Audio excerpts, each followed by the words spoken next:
So we need to learn to study it. And we need to be practical about it.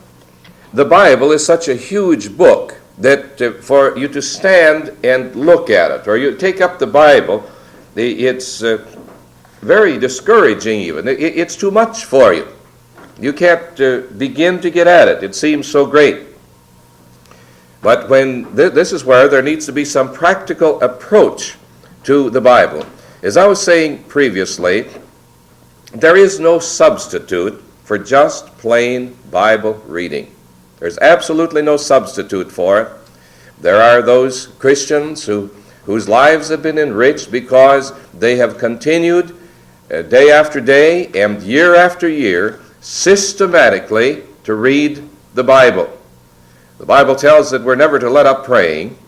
We should never let up studying the Word of God and reading it. You ought to have some systematic plan. It hadn't ought to be a hit and miss sort of thing. You'll get something that way, but if you're going to just hit and miss read the Bible, you're pretty apt to turn back to the same portions from time to time. You'll go back to certain ones with which you are familiar. You ought to be launching out into new territory. That's why the consecutive reading of the Bible is a very valuable way to do it. But you shouldn't, I believe it is not wise to try to read the Bible consecutively, beginning in the Old Testament and then go all through the Old Testament before you start on the New Testament.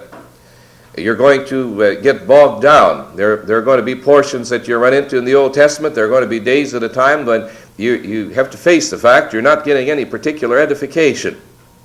And you should get the message of the New Testament. So I believe that a valuable way of reading the Bible is to have, if you're going to read the whole Bible through, as you're reading a portion from the Old Testament, you should also read a portion from the New Testament.